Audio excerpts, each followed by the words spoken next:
Life പദ്ധതിയിൽ തുക കുറച്ചിട്ടില്ലെന്ന് മന്ത്രി ഒ.ആർ. കേളു. 2024-25 1370 കോടി രൂപ പട്ടികജാതി വിഭാഗത്തിന് നൽകി. ആവശ്യമായ പണം ഈ വർഷവും വകയിരുത്തി.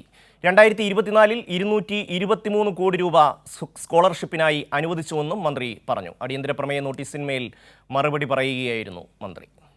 2024-25 സാമ്പത്തിക വർഷം പട്ടികജാതി വിഭാഗത്തിന് 1370 കോടി രൂപയാണ് സാർ വകയിരുത്തിയിട്ടുള്ളത്. ഈ വർഷം സർക്കാർ ഈ പദ്ധതിക്ക് ആവശ്യമായ തുക ബജറ്റിൽ വകയിരുത്തിയിട്ടുണ്ട്. ആവശ്യാനുസരണം പണം നൽകുന്നതിൽ ഭവന നിർമ്മാണം എന്ന ഹെഡിൽ ആവശ്യത്തിന് പണം ഈ ബഡ്ജറ്റിൽ വകയിരുത്തിയത് കാണുന്നു. 2024-25 സാമ്പത്തിക വർഷം പട്ടികജാതി വികസന വകുപ്പ് സ്കോളർഷിപ്പ് വിതരണത്തിനായി 223 കോടി രൂപയാണ് ബജറ്റിൽ വകയിരുത്തിയിട്ടുള്ളത്. ലൈഫ് പദ്ധതിയുമായി ബന്ധപ്പെട്ട് മന്ത്രി ഒ.ആർ. കേളുവാണ് നിയമസഭയിൽ സംസാരിച്ചത്. 2024-25 1370 കോടി രൂപ പട്ടികജാതി വിഭാഗത്തിന് നൽകി. ആവശ്യമായ പണം ഈ വർഷവും വകയിരുത്തിയിട്ടുണ്ടെന്ന് അദ്ദേഹം പറഞ്ഞു. ജനസംഖ്യ ആനുപാതികത്തെക്കാൾ കൂടുതൽ തുകയാണ് പട്ടികവർഗ വിഭാഗങ്ങൾക്കായി നൽകിയതെന്ന് മന്ത്രി പറഞ്ഞു. പട്ടികജാതി വിദ്യാർത്ഥികൾക്കായി വലിയ സഹായം സംസ്ഥാന സർക്കാരിൻ്റെ ഭാഗത്തു നിന്നുണ്ടാകുന്നുണ്ട് എന്ന് അദ്ദേഹം പറഞ്ഞു. വിദേശത്ത് പഠനത്തിനും അതുപോലെ പൈലറ്റ് ലൈസൻസിനുമടക്കം വിദ്യാർത്ഥികൾക്ക് വേണ്ടുന്ന തുക കൃത്യമായി തന്നെ നൽകുന്നുണ്ട്. പട്ടികവർഗ വിദ്യാഭ്യാസത്തിനും ക്ഷേമത്തിനും സംസ്ഥാന സർക്കാർ വലിയ പ്രാധാന്യമാണ് നൽകുന്നതെന്ന് മന്ത്രി വ്യക്തമാക്കി. 2024-ൽ 223 കോടി രൂപ സ്കോളർഷിപ്പായി അനുവദിച്ചു.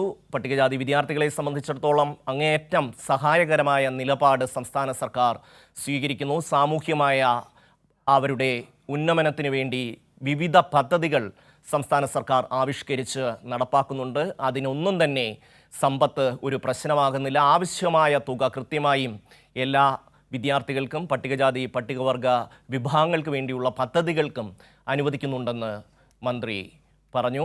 അടിയന്തര പ്രമേയത്തിനുമേൽ നോട്ടീസിനുമേൽ മറുപടി പറയുകയായിരുന്നു മന്ത്രി ഒ.ആർ. കേളു. മുൻകാലങ്ങളിലൊന്നും ഒരു സർക്കാരുകളും നൽകിയിട്ടില്ലാത്ത തരത്തിലുള്ള സാമ്പത്തിക സഹായം SC/ST മേഖലയുമായി ബന്ധപ്പെട്ട് നൽകുന്നുണ്ട് എന്നുള്ളതാണ് മന്ത്രി വ്യക്തമാക്കിയിട്ടുള്ളത്. ഇതുമായി ബന്ധപ്പെട്ട വിശദമായി തന്നെ കാര്യങ്ങൾ മന്ത്രി ഇന്ന് നിയമസഭയിൽ അവതരിപ്പിച്ചു.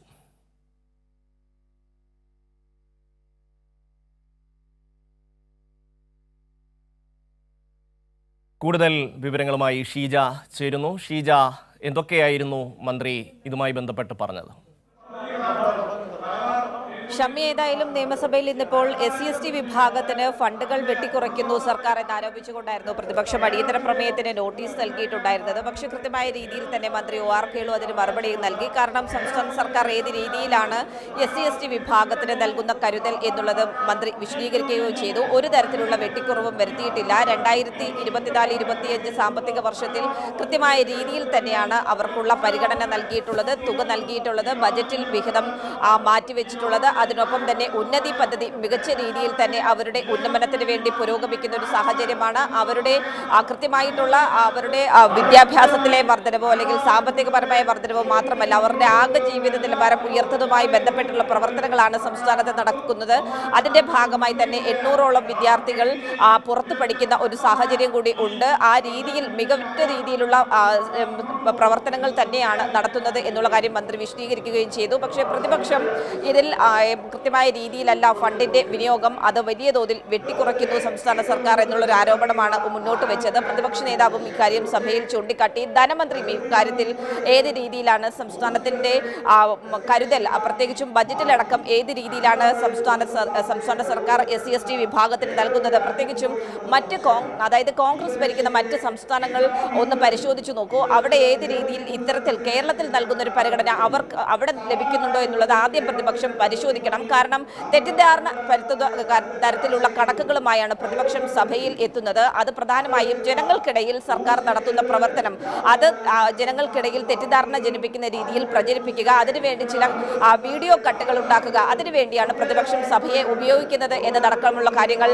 ധനമന്ത്രിയും വിമർശിക്കുകയും ചെയ്തു. ഏതായാലും പ്രതിപക്ഷ നേതാവ് അതിനുശേഷം സഭയിൽ സംസാരിക്കുമ്പോൾ ഏതായാലും 10 മിനിറ്റ് ആകുന്നു എന്നുള്ള കാര്യം സ്പീക്കർ ഓർമ്മിപ്പിച്ചു. ഈ ഒരു ഘട്ടത്തിൽ പ്രതിപക്ഷ നേതാവ് തന്നെ പ്രകോപിതനാവുകയായിരുന്നു. എന്തിനാണ് താങ്കൾ എപ്പോഴും ഞാൻ സംസാരിക്കുമ്പോൾ ഇടപെടുന്നത് എന്നൊരു പരാമർശം പ്രതിപക്ഷ നേതാവ് സ്പീക്കറോട് നടത്തി. അതിനുശേഷം സ്പീക്കർ പറഞ്ഞു, താൻ തന്റെ ജോലിയാണ് ചെയ്യുന്നത്, കൃത്യമായ രീതിയിൽ 9 മിനിറ്റ് വരെയും താങ്കൾ സംസാരിക്കുമ്പോൾ ഇതിൽ ഇടപെട്ടിട്ടില്ല, അതിനുശേഷം മാത്രമാണ് താൻ ഇടപെട്ടത് എന്നുള്ള കാര്യം സ്പീക്കർ പ്രതിപക്ഷ നേതാവിനെ ഓർമ്മിപ്പിക്കുകയും ചെയ്തു. ഏതായാലും സഭയിൽ പ്രതിപക്ഷാംഗങ്ങൾ പ്രതിഷേധവുമായി സഭയുടെ നടുത്തളത്തിലേക്ക് ഇറങ്ങുകയായിരുന്നു. ഇപ്പോഴും സഭയുടെ നടുത്തളത്തിൽ പ്രത്യേകിച്ച് സ്പീക്കറുടെ ഡയസിന് മുന്നിൽ പ്രതിഷേധം തുടരുകയാണ്. ഏതായാലും ഈ നിരവധി തവണ സ്പീക്കർ പ്രതിപക്ഷ നേതാവിനോട് ആവശ്യപ്പെട്ടു, താങ്കളുടെ ടീമിനെ, താങ്കളുടെ അംഗങ്ങളെ തിരികെ സീറ്റുകളിലേക്ക് വിളിക്കണം എന്നുള്ള കാര്യം. പക്ഷേ പ്രതിപക്ഷ നേതാവും അതിന് കൂട്ടാക്കാത്തൊരു സാഹചര്യത്തിൽ സഭയുടെ നടപടികൾ, അതിന്റെ മറ്റ് നടപടികളിലേക്ക് കടക്കാൻ സ്പീക്കർ തീരുമാനിക്കുകയായിരുന്നു. അതിന്റെ അടിസ്ഥാനത്തിൽ ഇപ്പോൾ ശ്രദ്ധ ക്ഷണിക്കലിലേക്ക്